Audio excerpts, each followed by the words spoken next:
Hi, I'm Kirk Jensen for Team Analytics. My team members are Alana, Anu, Ashton, and our mentors for this project were John and Laura. Our project goals were to take supplemental fields relevant to CDC notifiable conditions and map them to fire resources. The supplemental fields were provided in spreadsheets for many diseases, and they range from questions about lab results to questions like, between 2 and 6 weeks ago, did you have contact with anyone who traveled to Africa? The former type of questions get mapped to fire resources like observation and include criteria like LOINC or ICD-9 codes, while the latter gets mapped to a questionnaire, which is a fire resource designed precisely for this type of field. To help semi-automate this process and to maximize the commonality between the different diseases, we've created a Python workbench to guide users through the process. The Python console interface we created steps the user through the process of logically grouping disease fields and mapping them to fire resources. The application steps the user through lines in a disease file and searches for similar lines that have been mapped previously. Presented with existing resources, the user chooses which is most appropriate, or chooses to create a new type of mapping. The application then searches for similar unmapped lines in the current disease so that the user can choose to group them with the same fire resource. The user can then modify the properties of the group, including any relevant search criteria. Finally, the application saves the new mappings so that they can be used in future searches. The process then starts over with the next unmapped line. An example category that the data elements were grouped into is symptom. This covers any symptoms the patient is experiencing as a result of the illness. You can see here details of the group, which primarily maps to the observation resource in FIRE. Here is a table of the most common categories we found and their corresponding FIRE resources. Note the questionnaire resource Kirk mentioned earlier shown for 2 of these categories. Hi, in the previous slide, Elena talked about how to manually map file resource to a disease field. In general, a disease typically contains 100 plus data fields. So manually mapping a field can be a time-consuming and laborious task. Thus, our objective is to map unmapped disease field using an already mapped disease data fields. It is a challenging to fully automate this mapping process because data elements between disease types have syntactic and semantic differences. So thus we proposed a semi-automated approach in which our algorithm uses a search function to find top results and the existing mapping used, and the domain experts can choose the best file resource mapping based on his and her domain knowledge. So next, we'll talk about how we implemented our search function. So we use Jacquard similarity coefficient.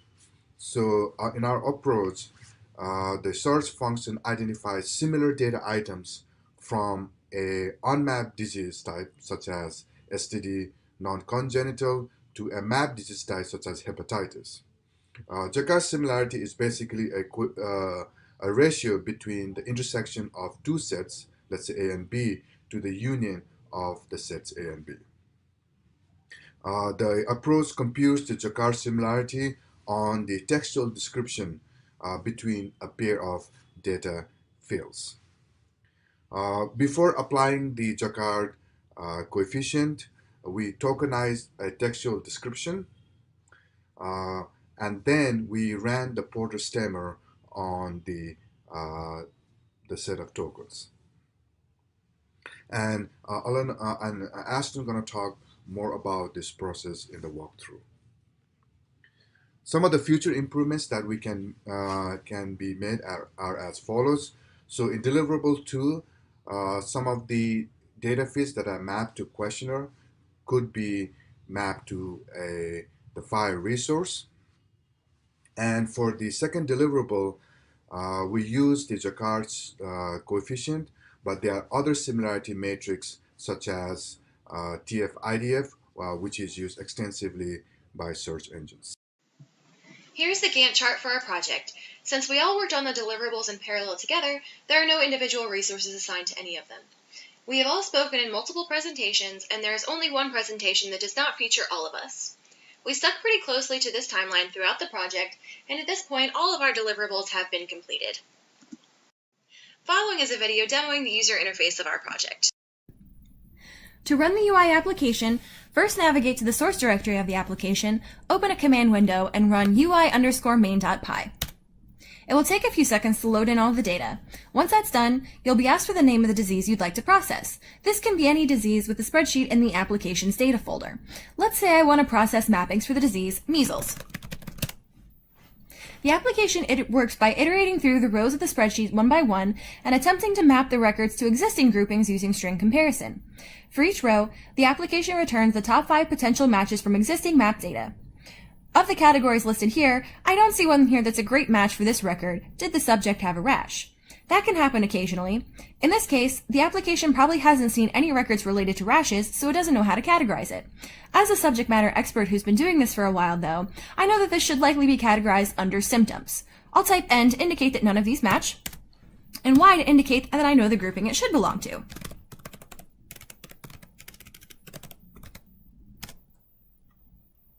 I enter the symptoms group, and the application returns a matching grouping. This is the one I was looking for, so I'll type Y to accept. From there, I can specify optional parameters to use when searching a FHIR server. We can see the symptoms groups correspond to the observation FHIR resource, so I might specify something like code or coding system to use to look up a rash.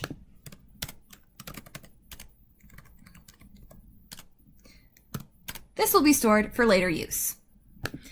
After this, the application lists the closest matching unmapped terms in the rest of the disease spreadsheet. If I think any of these should be mapped to the same category, I can type their number or numbers separated by a comma to add them to this grouping as well. I've also given the option to specify search parameters for each result I pick. If none of these belong to the same category, I can press N to move on. However, it looks like 1, cough, and 10, runny nose, are also symptoms, so I'll enter those in. Those records are both now associated with the symptoms grouping as well.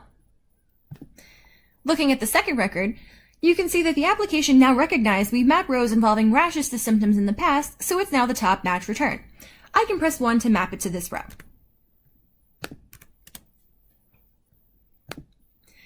Say we get a row that doesn't map to any of the existing groups, for instance, employment is seen. If I want to add a new grouping, I can do so by indicating none of the existing groups match like so. The application then asks me to enter a group name, a description of the group, and the resource that this maps to in FHIR. This corresponds most closely to the questionnaire resource,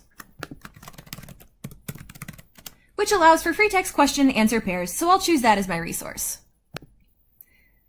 Looking forward to the next record, I can see that the grouping that I entered in the previous step now appears as the top choice. By selecting 1, I can map this record to our new grouping as well. Once I process all the rows in this way, the mappings I've created to resources and groups are saved. Later, the program can load in the spreadsheet and translate it into a questionnaire resource for use on a FHIR server. Right now, the UI tool only has the ability to create new mappings, not edit them. For more advanced users, the application can also be run in an interactive Python console using main.py. This gives users the power to update individual rows, change group descriptions and mappings, and overall have more granular control over the application. Information on how to do this can be found in our user manual.